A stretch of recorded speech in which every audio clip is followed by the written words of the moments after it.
Welcome to I'm the Worst Podcast. I'm Jeff Buck at Funny as Buck on Instagram, on Twitter, on TikTok, on any social media platform. Thank you guys for supporting this podcast and giving it a listen.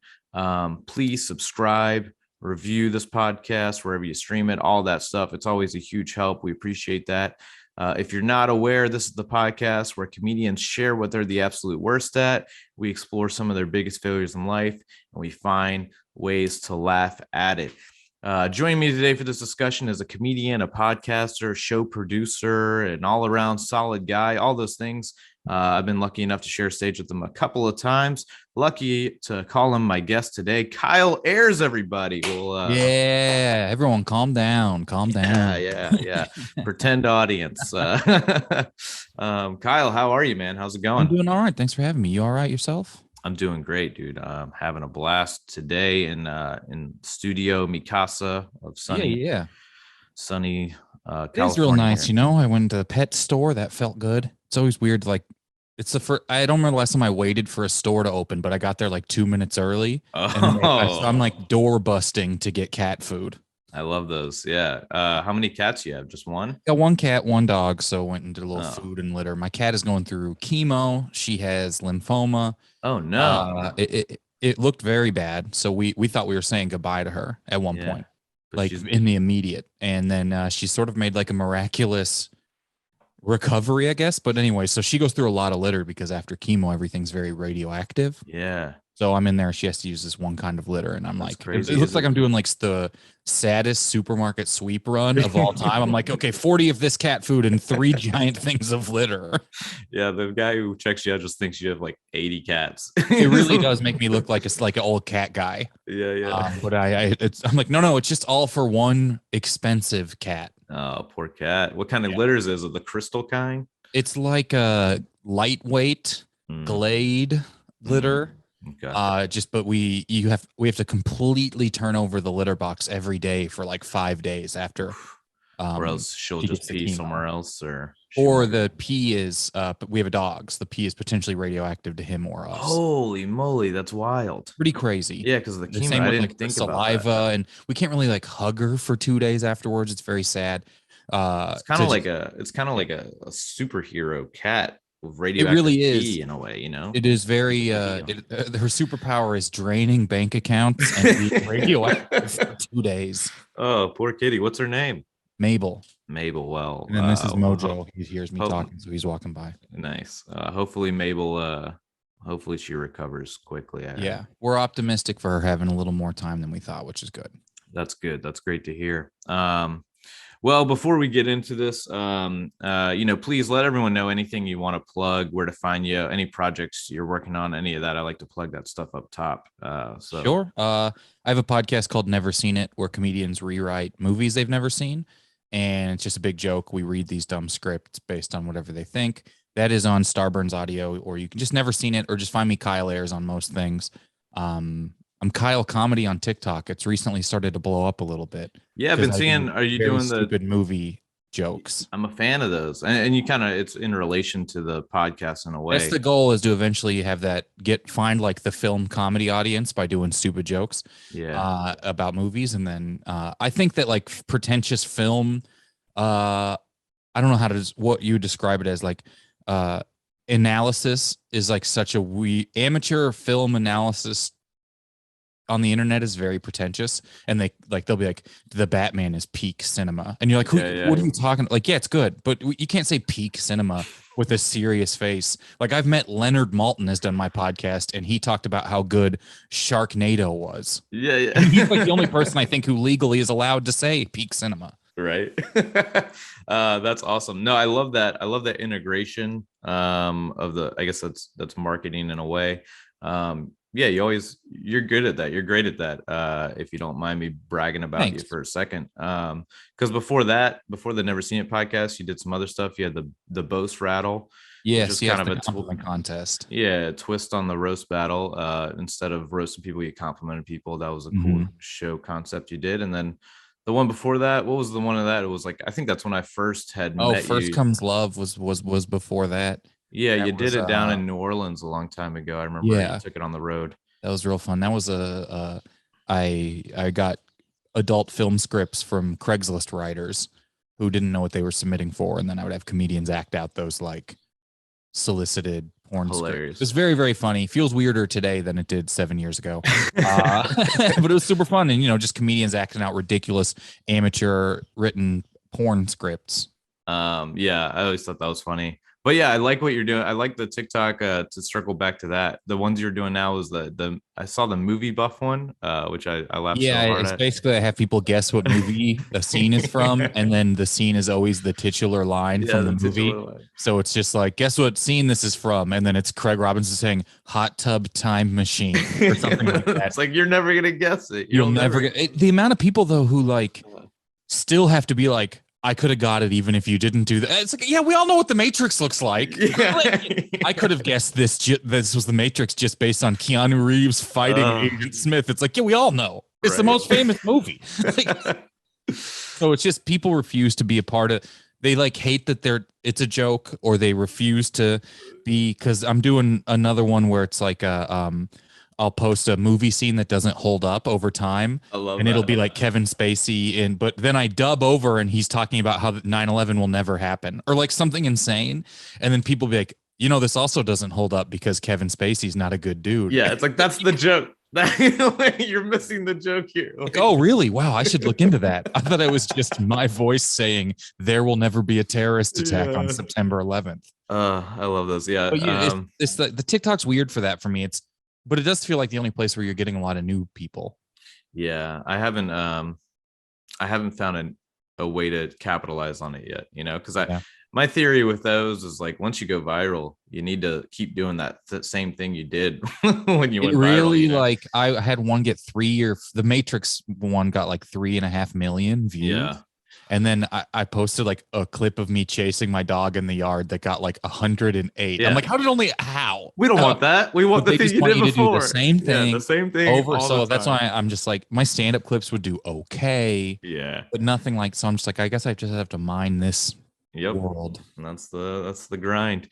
That's funny. But yeah, that's great. Yeah, well, I had a point and I lost it, but anyways, the podcasting, that's what I was saying. Yeah, I just to kind of transition into being the worst at things. Sometimes I feel like I could be the worst at podcasting sometimes, just because I'm so bad at pronouncing things a lot, which is an important point, when it comes to having an audio format. Very bad at pronouncing things, thanks to the Louisiana public education system I grew up in. Yeah. I had a cheese podcast for a while.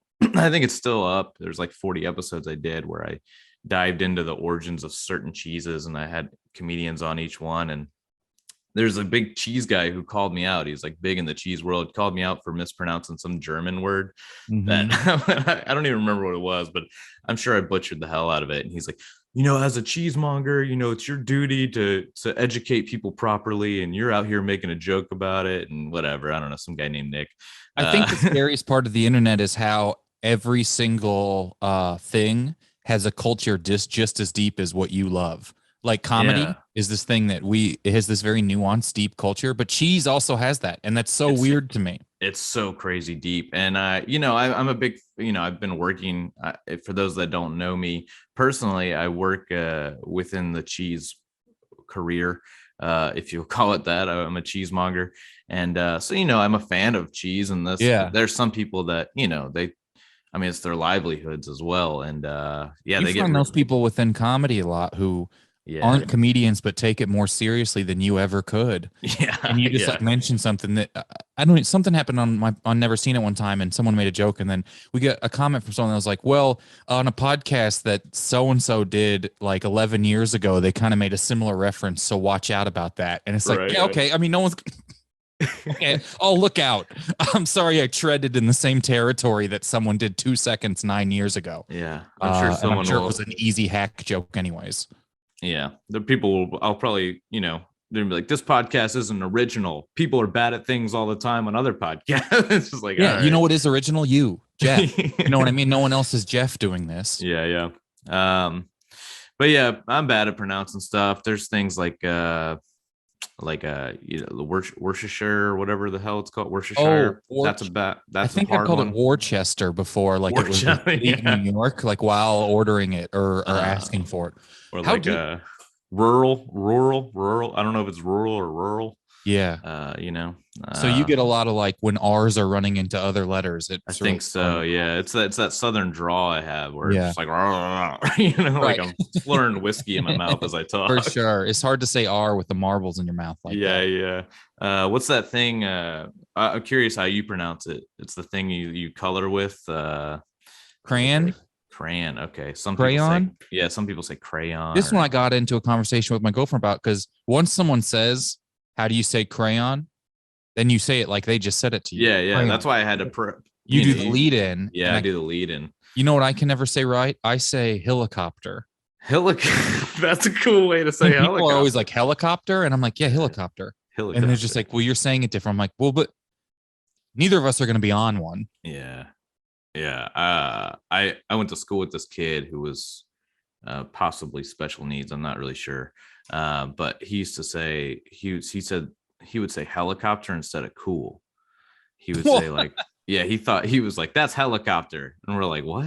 He's like, that's helicopter. And it took us a while to figure it out. He's like, oh, in his mind, he thinks helicopters are cool. So anything that's cool is a helicopter. Sure. He's PEMDASing what is cool. Yeah. So me and my high school buddies, we still say that to this day. We're like, that's pretty helicopter. I like that. I like that a lot. Yeah. But helicopter, how did you say it? I say it like HILA, I guess. Yeah. I kind of like the way you pronounce it. Helicopter. I think that it's fun. Also, helicopter has aged really well because hella became like a very popular adjective. Right. So that's helicopter. Well, not even adjective, like adverb, right? Right. Yeah. So people be like that, like copter is now the word. Yeah. Cool. Yeah. And you're just saying that's very cool is helicopter. Bro, that's helicopter.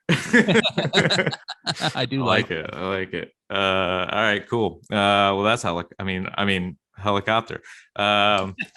Anyways, we're not here to talk about my failures. We're here to talk about yours and the things that you're bad at. What are you bad at? What have you failed at? I thought about bringing into this just like relationships. Yeah. Because I really struggle with them. I struggle with like addressing and acknowledging like emotional alignment, and I was like, maybe I'll bring in something that heavy, but maybe I usually pay someone $80 an hour. Yeah. Like listen to talk about that, and also I don't know if I'm like skilled enough or like vulnerable enough to really get into it. But I would say that's fair. That's fair for me. Sure. I'm bad at that too at times. Definitely in my past life. Right now, I'm in a pretty good relationship now, but we have our ups and downs, as many relationships do. And I'm in a great one. Yeah, probably the best one I've ever been in. Yeah. And I'm still just sort of like, my default is, if we're getting in like a conflict, my default is defensiveness. Yeah, and her default is healthy, where she's like, it's us versus a problem, and my default is always like, it's very much me being defensive about myself. Yeah. And so that I struggle with, even though when you understand and acknowledge what you're not good at, that's easier than like changing the patterns that you've had for your entire life. Interesting. So I really, really specifically that within a relationship struggle. And also I'm just like very much in my own head and world a lot. I need a lot of alone time, and that's not always healthy or conducive for someone else. Yeah, I'm similar in that sense. I like that. I'm very like a what is that, reclusive? I suppose that's the word. And yeah, my partner, she's always like not needy, but she likes the company a lot, and I'm like, I like a space sometimes. And so there's that battle a lot, but communication to me is the foundation of a good relationship. So I had to remind myself, hey, let's be communicative. Right. That's what my biggest struggle within a relationship, the thing I am the worst at, is once I understand and acknowledge the problem, changing it, the pattern is what I really, really struggle with. Okay. So you can acknowledge it, but it's tough for you to change it. Right. I'll be like if my girlfriend is like, well, and she will tell me that, she's like, your default often is to get defensive, and it's difficult because I'm not personally attacking you when I'm letting you know something that's going on. Yeah. Like if she's like, hey, let's use like a dumb example. You leave this door open, right? Right. And then I'll be like, well, you don't put that dish away. And she's like, okay, but that's not like, the door.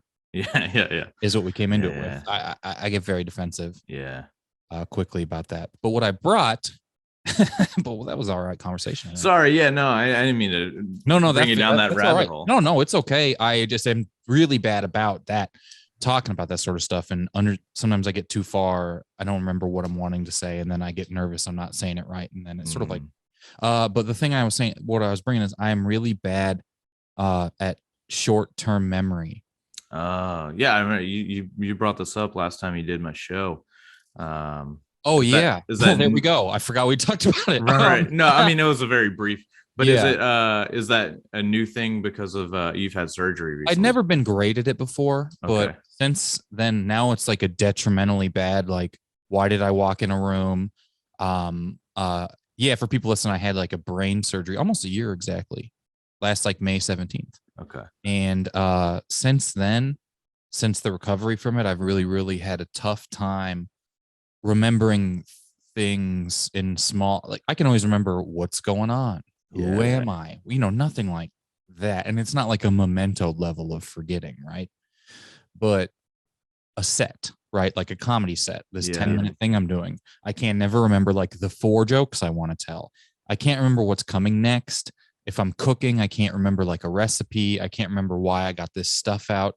There's a lot of like short memory things that I'm really struggling with now. And then I know what's happening. And that's what's very frustrating because you get mad at yourself. And then that energy sort of like, what's it called? Permeates into everyone else around you. And I don't know what to do about that stuff. That's what I'm the worst at. So this is something that is, I remember you telling me this is something that over time will kind of go away. I like to think it will, but it hasn't. Gotcha. I'm like worried about it. And I'm very, I'm not doing a good job of any exercises or anything I could do. Okay. Don't seem to be helping me a lot, but I have a complete inability to just in the immediate. Reading is tough for me. I have to read and reread and reread. And I used to have pretty good comprehension. Why I'm doing a little thing. I can really only do like one thing. If I'm like going to a store without a list, I'll only remember one thing. Yeah. That's sort of thing. I have to reread and reread just because I'm dumb. So maybe you're just now who I am. Maybe you're just. It's not like I'm reading anything super important. I'll look up like I'm having someone like create graphics for my podcast, I feel you. And they're like, "What's dimensions do you need?" And then I look up like vertical is whatever, and then I go to type it into the email, and I'm just like, "Okay, what was the vertical?" Yeah. And so I have to have like a second monitor, so I can just go right from left to right. But the first thing I noticed it with specifically is like stand-up sets. I used to be able to just go up and be like, what are the 6 things I want to do? I can remember that. Yeah. But now you're a hack because you have to look at your list every single time, every time. And then I'm like nervous about that. And I'm very self-aware of it happening. That's such a dumb thing. For those that don't know, sorry to cut you off. For those that don't know, it's like, that's like a thing, right? Like a lot of comedians, they think it's kind of hacky if you have your set list on stage with you. And it's, oh, you're not good because you can't remember your jokes, which I don't know. I mean, whatever. There's some great people that there's a guy, do you know Ben Kronberg out in New York? Yeah. Ben Kronberg. He used to bring his little notebook up there and read his jokes right out of the notebook, and he was killer, man. He was great. I also think that people don't realize this, but if you're doing a late night set, they put cue cards. Vertical scrolling. What is that thing called? Teleprompter. Yeah, teleprompter. Jokes on it, or at least like prompts. Oh, that's so good to know. Because they don't want you to forget. Never done late night, but good to know. Yeah, they just give you a little scroll thing. That way, they're like, "What do you want it to say?" You know, that way you don't have to remember all the stuff. I just have like, I'm very self-deprecating about it, and not in as fun of a way as I hear you. Yeah. It's just come on. Then you get mad at you. You know this. You know where your stuff is. You know where you put keys. You know where these things are. Yeah. And it just sort of like crap. I feel bad. Such a bummer. So it's like you're high all the time. A little bit. Yeah. When I get high, it's even. Well, I have to specifically. It's so. The older you get, the more like you're like figuring out how you're going to get high. Yeah. When I was younger, I would just get high and then be like, no, where am I? And what did I have to do to like, I'm just at a house. Now I'm like, I'll get high at 9 at home. Yeah. And like clear out time for it. Oh yeah. So I'm not putting anything aside. And I think it's probably healthier. That's probably, I think that is healthier. Yeah. So, not to get too into the meat and potatoes of it, because I know this is a serious thing for you and not the not the funnest thing, but is there a specific time or specific story where this kind of was the worst, you felt the worst with this memory? It was, I know you said stand up is where you noticed it first. Stand up has been a big problem, but also like pet medication has been a problem. Oh shit. And not to like a detriment, like they didn't get sick or anything because of it. But what I find, it's like straining relationship stuff sometimes, where people have expectations of you to do something. Like my girlfriend would be like, just take care of these few things during the day. And every time still I'm like, I can remember, because I used to be so good about that. Yeah. If someone was like, can you get food? Can you clean this? Can you move this and pick this up? I could do all that and not forget a thing. And now sometimes the day will just sort of wash and half of one of the things will get done. And then I'll just be frustrated with myself. And then be like, oh, she's going to be frustrated with me when she gets home too, because I didn't do any of these things. But I can't remember what the things are. But it's been too long. It's now the afternoon. I can't ask her what was all the stuff I'm supposed to do. Yeah. Because she's going to be like, well, you've known all day. You've had all day. How has you not asked this earlier? Yeah. And so it's just like these weird sort of spirals of self-frustration that happen pretty regularly now. Well, I mean, now when you get defensive, you can just fall back on this. Like, I'll send her this whole. Why'd you leave the door open? Yeah. Why'd you leave the door open? I couldn't remember. Right. Didn't you listen to that whole podcast this morning again? Yeah. Well, that's so wild. Are there things? I mean, this is just out of my own curiosity. Are there things that you guys have tried to implement that might help this? Like, this is too. I don't know. You can really. Tell me to shut up. I've started also an antipsychotic and an OCD medication in the last like 3 months. I've switched up, going from one that wasn't working to two that I don't know if they're working yet, but they're making me very tired. And also I think a little bit more hazy. So it feels like it's kind of it gets worse before it gets better type of thing. But the problem is I forget to take the medication. Like it's well, I'm curious on the counter. I wonder if there's like I'm envisioning like, what if you have like is there like a bulleted list or board in your house that's like I have a checklist in an attempt, and this won't play very well on a podcast. That's okay. We do this visual is my too. Remembering thing. Okay. It's all lists and note cards of like what I need to do. Yeah. And like what's going on and what I have done. And well, that one's a set list, but like almost all of them are just lists of what to do. Because I have 100 of these sitting in a drawer that I have or have not remembered from like all sorts of stuff. Yeah. Interesting. So that was my attempt. Was just tons and tons of note cards and individual little. I guess it is like fucking memento now that I see it all laid out. I tattooed on my chest. Yeah. Make sure you pick up Mabel's food. Yeah.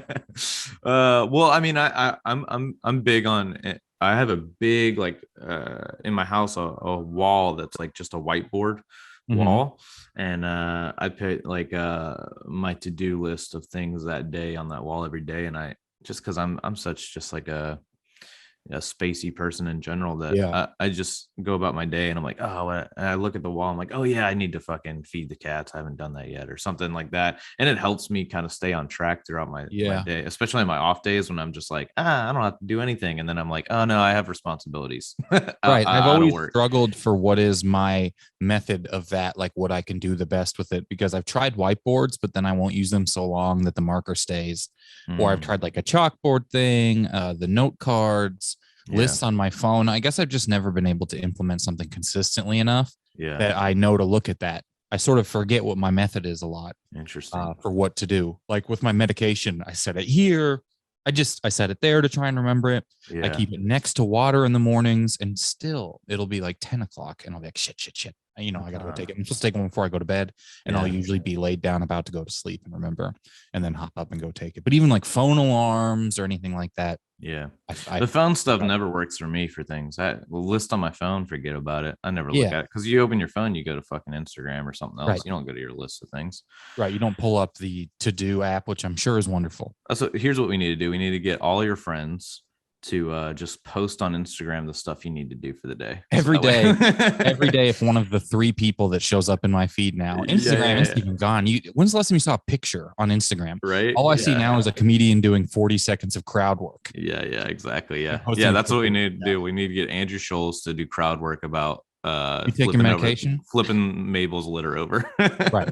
It is so that's a whole other thing. Instagram is like done for me. It's like impossible to navigate at this point. Yeah. Everything is a video thing. You remember when it was like a picture of coffee?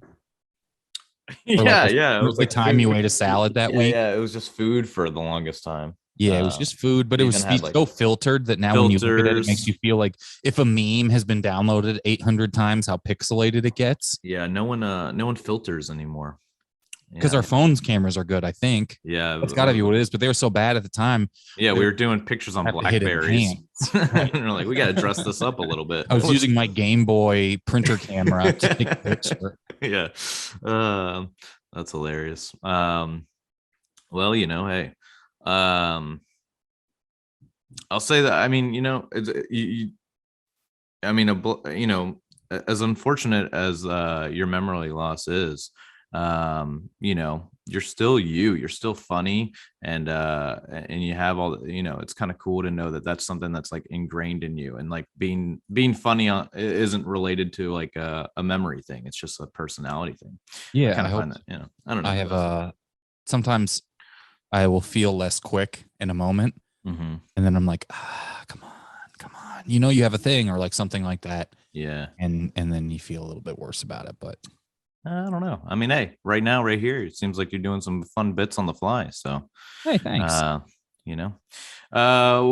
who? I'm trying to think who else has bad memory. Who's like an infamous for having? Is there any like famous people with bad short-term memory? I think it's like just like literally Memento is what people think. Memento. I mean, I'm like, that's not what it is. That's like a medically implemented. I saw a movie. You're a movie guy. I forgot the name of the movie, but the premise is this guy was in an accident, and I think it might have been I think it was based on a real story. High school student was in a car accident and then has like severe short-term memory loss, and so then these guys kind of take advantage of him, and they have him rob a bank that he's working at. The only bank robbery. Well, I know a lot of bank robberies. All I think about is that movie with Aziz Ansari where he was the 30 minutes or less or whatever, where he's like the pizza delivery guy and they strap a bomb to him. And this was a real thing that happened. Someone like kidnapped a pizza delivery guy and put a bomb on him and made him rob a bank for them. Oh, that's crazy. And then the guy dies in real life. The bomb went off and he died. And then they made it into a comedy. Like with Aziz Ansari? Yeah, which is not like Aziz didn't like write it, right? This was just when he was like really popular and everything. But he was people wrote and made it a comedy, and the kid's family was like, please don't do that. That's crazy. It blew up our son, and they probably didn't say it like that, but like they turned it into like a very, very funny movie, and about this goofy idea of a pizza guy having a bomb attached to him, which is kind of not the least funny idea. But it's just like, I wouldn't have said it was a real thing. I just make it. Don't be like, and this is based on that time, but don't Google that time. Everything we changed is horrifically sad. Like my movie I'm pitching about a guy who's really good at making lists, and he makes a list of people he wants to help. Don't look up what it's based on. Do you know what I mean? It's like making a comedy out of Schindler's List. Just don't Google what it's based off of. I'm just Googling this guy who's goofy with showers. Yeah, that's crazy. I know that it is such a weird, hard thing for me to describe, I guess, the memory loss thing, because I just feel it happening, and then I feel myself being self-conscious about it. And that's when you start getting in your own head. No one's thinking about it as much as me. I know they're not. I know no one's noticing, but I know how I used to be, and that's what's very frustrating. Yeah. I mean, I feel you. I mean, I can't imagine that feeling. Obviously, I can't. A question I have when I do this is, can I relate? And I guess not. I guess I can't, unfortunately, unless I'm like, unless I'm inebriated or high, then obviously I know what it's like. But to have that feeling all the time, that's got to be tough. Yeah, I guess the way I would say to possibly for you or anyone listening to try to relate, it's just sort of like when you're hyper aware of your behavior, how your behavior changes, and how that can be frustrating. Yeah, for sure. It can be even a similar thing with like your looks or whatever. let's say you like sometimes I like trim my beard poorly in like too much of a hurry, and then all I'm doing is thinking about it and like touching it and feeling, but no one fucking notices. You know what I mean? You're in your own head so much about. Oh yeah, stuff. For sure. Yeah, I'm so self-conscious about a lot of things like that, and then at the end of the day, you're like, no one actually cares about me. No, they're thinking about themselves. Yeah, exactly. Everyone's self-centered. I'm trying to think who's got the best memory. I mean, on the opposite side, you could have like perfect memory and remember some of the worst things. And that might also be frustrating and difficult. Yeah, that's got to be frustrating. You know, you remember where your memory is like detail. Your thing that people associate with you. You know, if you can't forget a trauma, that'd be horrible. You know, right? I would say that. I wonder if that might. I'm probably just to have like some very deep ingrained trauma, but I think that it made me thankful that one of my strengths in comedy is sort of on the fly and talking about the situation while it's happening, like trying to be very present. And this has maybe helped me with that. Maybe that's a good side to it. Oh, for sure. I think so. Yeah. Imagine if you could remember everything, even when you were a baby. Imagine all the stuff your parents did in front of you as a baby and you being born. You know, yeah, you could remember being born. Oh my God. Would be a nightmare. I don't wear wear my mom as a hat.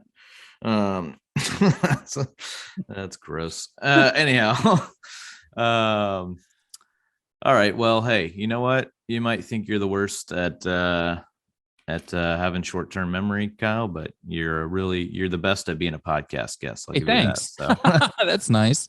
Great comedian, and solid guy. Appreciate you. So I think we'll wrap it up. You know, it's weird when we do this podcast and we're talking about things you're bad at. How do you end it? You know, you want to end on a positive note.